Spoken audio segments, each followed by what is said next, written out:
noite para todo mundo que tá junto com a gente nessa sexta-feira, sim, de Campeonato Brasileiro e de vitória do Palmeiras, que tá vivo na busca pelo título do Campeonato Brasileiro, do Brasileirão Betano, depois de um jogo em que, assim, amassou o Grêmio no Allianz Parque. Agora o Palmeiras consegue ficar a 3 pontinhos do Botafogo, ainda tem um confronto direto que acontece nessa reta final de Brasileirão Betano, e a reta final, né? Estamos na 33ª rodada, então tem muito campeonato aberto, pelo menos na minha opinião. Não sei na sua, Giovana Kiel. Boa noite. Boa noite, Thay. Boa noite para nossa audiência. Mauro Betting, daqui a pouquinho o patinete ambulante do Formiga, também patinete por aqui com ambulante. A gente. Mas eu ainda acho que tá em aberto mesmo, porque a tabela do Botafogo é uma tabela bem complicada e tem pela frente a final da Libertadores, ou seja, vai ter que fazer alguma administração de elenco e talvez nessa perca pontos, porque a gente viu que quando tentou administrar o elenco, quando entrou com o time misto, sofreu bastante. Teve aquele baque no jogo de volta da semifinal diante do Peñarol. A gente sentiu um baque emocional ali em que o time, em alguns momentos, se desfez em campo jogando com uma equipe mista. E o Palmeiras pode, talvez, repetir o enredo da temporada passada, o que seria algo incrível. De novo, o Botafogo perdeu um título para um Palmeiras, entre aspas, capitaneado por um menino, levado por um menino, como foi na temporada passada pelo Endrick, e nessa pode ser pelo Estevão. E hoje com algumas mudanças, inclusive, né, Mauro, na ideia inicial do time. Um time que precisava dar uma resposta depois da derrota que teve no Clássico. Um clima que foi esquisito no Allianz Parque, um clima de desconfiança, pressão, enfim, inclusive gritos de cobrança. É muita folga para pouca obrigação, o que eu achei uma grande loucura, é novidade esse grito para mim no futebol brasileiro, mas vai pegar em algum momento. Pega, né, Mauro? Pega, as bobagens pegam. Coisas dessas pegam. Mas acho que tá vivo e bem vivo, né, Maurito? E como disse a Gia, assim, muito com o Estevão, que colabora muito para a pressão do Palmeiras acontecer em vários jogos, né? Boa noite. Boa noite, Tainá. Boa noite, Gil. Boa noite, Patinete. Tá chegando já, e de Patinete demora um pouquinho mais. Boa noite quem está com a gente aqui. Até os números do Opta, que eu até passei para a Tainá aqui, foi o time que mais finalizou nesse Campeonato Brasileiro, superando o Corinthians e Juventude, né? O Corinthians não estava tão bem, mas foi o Corinthians e Juventude. 35 finalizações no Palmeiras e Grêmio. Representa o que não tem sido o Grêmio e representa o que volta a ser o Palmeiras, pelo menos hoje, né? Uma formação mais ofensiva, um volante, com um 4-1-4-1, que não é nada, não é tão usual, já fez outras vezes em outros jogos importantes algo parecido, mas não muitas vezes o Abel. Foi bem no primeiro tempo, foi muito bem na segunda etapa. Estou interessado em ver a entrevista pela questão tática do Abel, não por patadas que ele sai dando. Até porque ele pode ficar irritado exatamente com a falta de eficácia, mas tem muito pela excelente atuação do Marquezinho. O Palmeiras perdeu alguns gols inacreditáveis, tem um lance aí do... É que são muitos, né? Não sei se... Acho que é esse lance exatamente do Gomes, né? Exato, foi o mais inacreditável desperdiçado. Depois o Dudu que entrou bem, o Estevão vai fazer.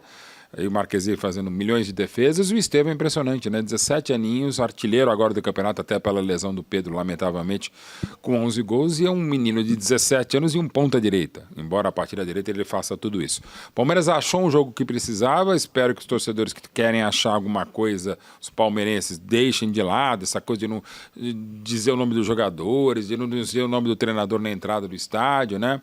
Infelizmente, até pela violência, a torcida não estava corretamente punida e tal, mas, de novo, eu espero que as pessoas que torçam pelo Palmeiras, não por uma torcida, né?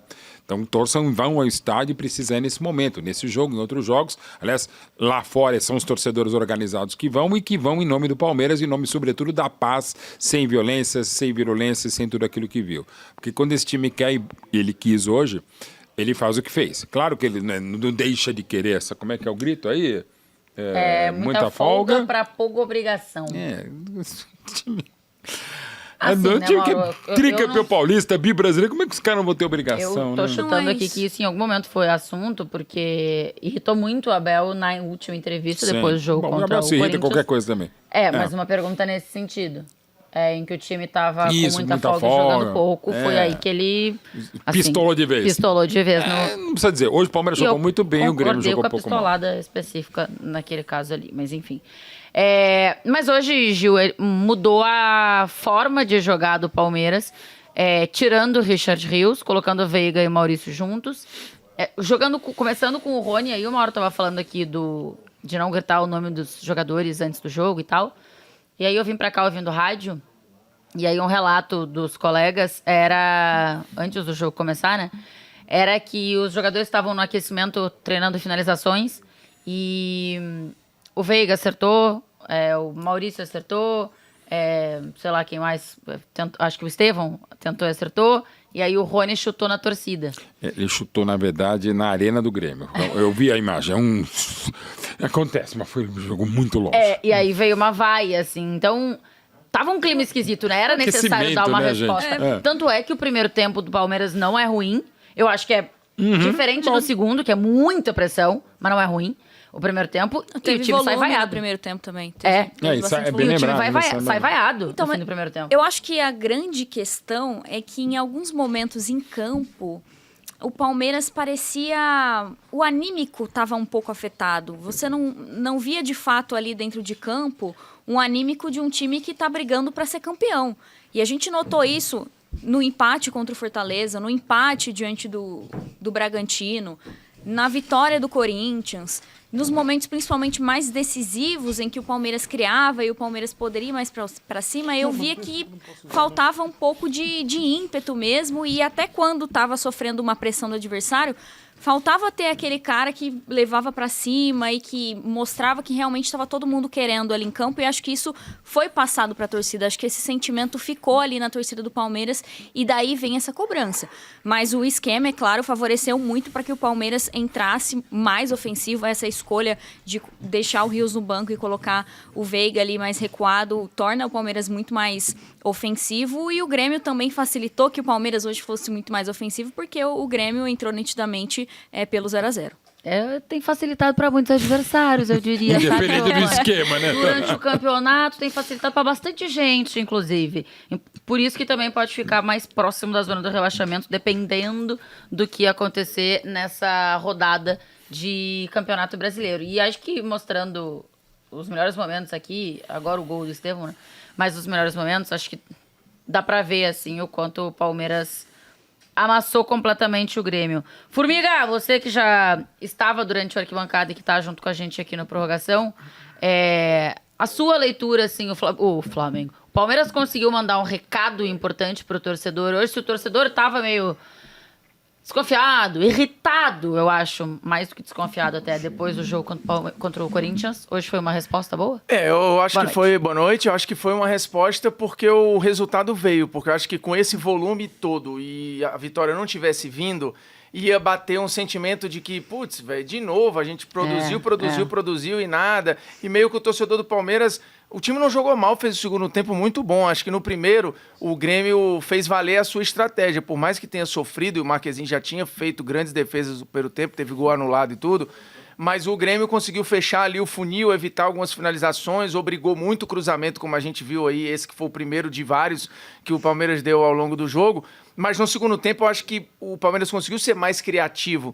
E aí começou aquele fantasma que o Abel já tinha alertado, porque eu acho que o Abel trouxe esse debate, o holofote, da efetividade. Se o time não ganha, esse problema ia ser tratado de novo e provavelmente o Abel ia falar sobre isso na coletiva. E com razão. Porque foram quase 40 finalizações, assim, é muita coisa. 35, né? E 12 defesas do Marquezinho, talvez a melhor atuação de um goleiro no campeonato. A melhor atuação do Marquezinho, eu não tenho dúvida. E acho que de um goleiro no campeonato. Porque não foi mais trabalhou em defesa, sim. Mas é o pacote básico dele, entrega uma, defende 3. Defesas, assim, 12 defesas. Ele fez das 12, pelo menos umas 6 ou 7 absurdas, assim. Eu vi a sua exagerada nas redes. Que ele incorporou o Courtois, aí 1 minuto depois saiu o gol. Eu falei a mesma coisa mas ele não teve culpa no gol, ele defendeu pra onde dava, gente. Ele espalmou pro lado e... Por que você não fez essa tuitada na segunda-feira? Mas não mudou. Não, mudou sim, mudou. Você podia ter feito na segunda-feira. Podia. Mas você devia estar achando era bom, porque eu... Agora sim, mas devia ter feito segunda-feira, no derby, exato. É que no caso o Marquezinho não estava em campo segunda-feira. E no Palmeiras não jogou o que jogou. Mas assim, acho que passa um recado e o Estevão se torna hoje o primeiro jogador sub-18 da história do Campeonato Brasileiro a ter 20 participações em gol, né? Somando gols e assistências. E o que é mais assustador... São duas coisas assustadoras. É um menino sub-18, tipo assim, ele é mais novo que o meu filho. Eu tenho um filho de 18 anos, o Estevão é mais novo que ele. Tem um neto. E é incrível. E é a primeira temporada como profissional do Estevão. O Estevão, ele pode ser campeão brasileiro, artilheiro do campeonato, líder em assistência e craque do campeonato. Ele igualou, agora ele passou o Pedro. Passou o Pedro. Né? Então ele pode ser campeão, artilheiro, líder em assistência e melhor jogador. Uma criança. Pô, é assustador. De novo, né? Futebol como a Gi lembrou, de novo uma criança fazendo isso com o Palmeiras. Só que agora uma criança que foi titular o campeonato quase todo. Né?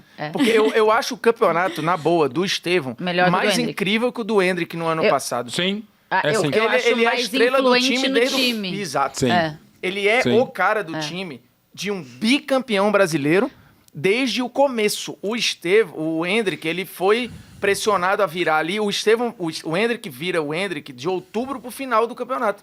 Não, e eu acho depois assim, do jogo com o Boca. eu acho que o Hendrick, ele decidia mais sozinho. Eu acho que o Estevão, ele decide sozinho, mas ele também faz muito pros outros. Até pela função dele, pela ponta direita. E com um detalhe também, o Estevão teve, né, no Brasileiro, 2 lesões sérias. Ele perderia ritmo e o time perdeu pontos também. Impressionante. Não, hoje ele podia ter terminado depois do gol aí, que tem um senso de posicionamento incrível, né? Uma maturidade, ele acompanha e não fica em impedimento. Ele logo depois dá uma assistência pro Zé Rafael, podia ser uma assistência, e depois ele ainda teve a chance de fazer o segundo gol. Ele no início do jogo se envolve. No início? Uns 20 minutos, eu acho, vai. Um pouquinho antes. Ele se envolve numa confusão ali. O Marquezinho diz que tocou com a cabeça na trave. Não tocou. Não, né? na minha. Acho que ele até toca, mas acho que ele não se machuca. Acho que ele toca propositalmente. Foi ele poder que fazer agrediu a cera. Mas aí me parece ali que vão devolver a bola, o Estevão não devolve, aí dá uma confusão e tal. O Estevão argumenta que não viu como foi gerado o lateral, porque tem o Quiprocó lá e o Marquezinho, ele meio que chuta a bola com raiva pra fora. O Estevão argumentou que não viu, ele não tem muito perfil de que não ia devolver a bola de sacanagem. Eu acho que ele, de fato, não entendeu o que rolou. E como demora um certo tempo... Você tá olhando pra onde? Eu não sei, mas o passe é dado pra ele depois. A bola não parte do Estevão, né? Alguém bate o lateral, então a bola chega nele depois. De um bate o lateral nele? Acho que não, que a bola vai no Veiga e vai nele depois, se eu não me engano. Se o cidadão brasileiro cobrasse as autoridades do modo como os jogadores cobram a falta de fair play, seríamos um país muito melhor. Eu também acho, mas ao mesmo tempo... É uma ética danada, né? Até a página 2, aí quando é seu time... Então, não, eu também acho, mas assim, no geral eles fazem, né? Fazem. De modo geral fazem, mas a cobrança exacerbada... E talvez tenha faltado tato ao Marcelo de Lima Henrique ali, de ter percebido isso e conversado ele depois, falar, vamos devolver aqui e tal. Mas eu acho que tava meio... E ele foi cobrado também, o próprio Marcelo depois, né? Que lembrando que o árbitro não tem nada a ver com isso. Ele pode dar uma questão de bom senso. De novo, o fair play a gente não pode exigir, a gente pode torcer. Vocês estavam falando aí do Estevão. O Estevão, independentemente do campeão, que pode ser o Botafogo, pode ser o Palmeiras, eu acho que não sai daí, né? O Estevão vai ser o craque do campeonato? Eu não tenho dúvidas. Eu acho que vai depender do campeão. Se for o campeão, o Botafogo é o Luiz Henrique. Se for o Palmeiras, é o Estevão. Acho que não tem onde correr. E nessas últimas rodadas pode ter um jogo. Inclusive o próprio Palmeiras e o Botafogo na penúltima rodada. O Luiz Henrique acaba com o jogo. Pode ser o jogo do título, inclusive. Pode vir a ser. Se o Botafogo mantiver a diferença até lá... Sim.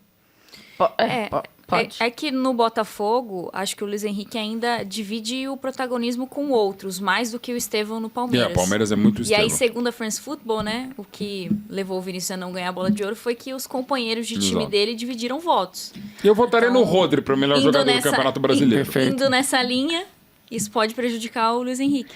Porque ele tem o Freitas, sei lá, faz um... Aliás, o Igor Jesus ganhou o Oscar de filme estrangeiro, inclusive. O Rodri, né? Vai ganhar o melhor documentário e o melhor filme estrangeiro. E as urnas da Califórnia provaram que ele ganhou a eleição do Trump também, o Rodri.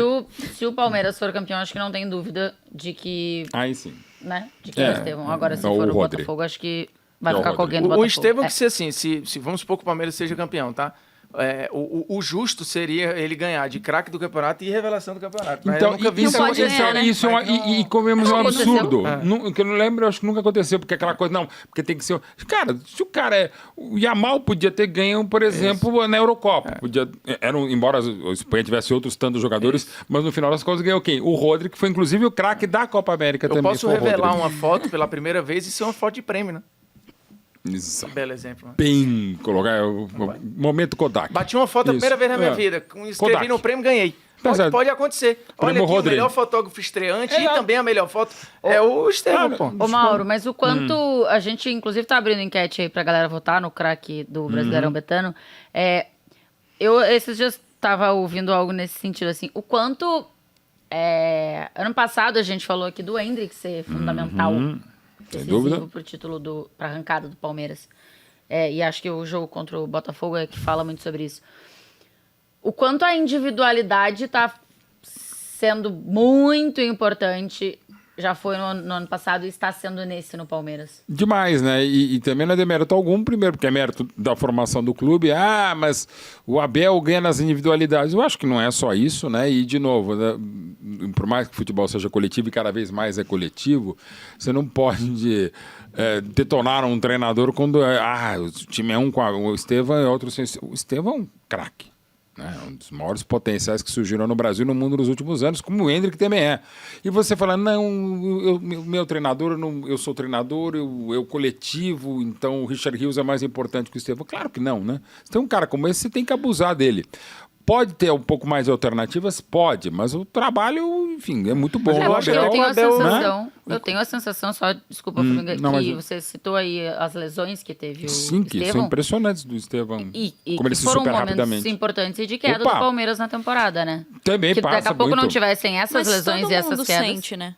Todo mundo sente quando perde seu principal jogador. Sim. O Manchester City está sentindo muito sem o Rodri. O Flamengo Arsenal sentindo muito sem o Odegaard. O Flamengo sem o Pedro, e não só o Pedro, né? Quer dizer, o craque canaliza as atenções e não tem muito o que fazer. Tanto que no primeiro tempo, ele estava com marcação dupla o tempo todo. Até o Soteldo jogou de volante quase. Sim. O mapa de ação do Soteldo do primeiro tempo é dobrando a marcação em cima do Estevão. É porque nessa temporada que ele faz o gol lá no Jacone, né? Sim, no golaço contra o Grêmio.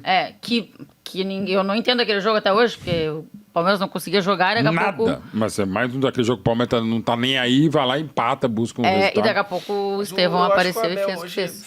É que no geral o craque ele é multitarefas, né? Ele é muito bom em várias coisas e por isso quando você tira ele do time... O time sente tanta falta e o técnico muitas vezes demora para achar uma solução, porque a solução não vai ser um jogador só, porque você não vai ter um jogador do mesmo calibre. Tudo isso, né? Você vai ter que adaptar outras soluções com vários jogadores envolvidos. Achei que hoje o Abel, assim, no final deu certo, né? Porque o gol tem a participação do Dudu, mas se projetava o Dudu até como titular, ele podendo ser esse elemento novo desse Palmeiras cobrado por mais ímpeto, mas é claro que o Dudu ainda está se readaptando até a movimentos, assim, que você não tem controle durante o jogo, recuperando confiança e tal, e tentando recuperar algum tipo de influência. Então, o Felipe Anderson não fez um primeiro tempo ruim, e acho que a troca veio no momento que, de fato, cara, os espaços estavam aparecendo, a leitura foi interessante do Abel, botou o Flaco, o Mike e o Dudu, e ele aumentou o volume ali no lado esquerdo, e o gol sai assim. O Dudu vai para um contra um, com uma jogada diferente, mais agressiva que o Felipe Anderson, e ele gera o rebote, que eu acho que o Marquezinho teve zero culpa, e o Estevão tá no rebote. De um jeito ou de outro, o Abel teve influência no resultado diretamente. Também acho. Deixa eu entrar em vários pontos aqui. Eu achei que o Felipe Anderson fez um primeiro tempo fraco. Você achou? Não achei. Eu achei que... Ele, inclusive, acha um passe de primeira pro Maurício muito legal. Eu achei um primeiro tempo não diria fraco, mas não tão bom. Assim, eu teria feito essa alteração que o Abel fez.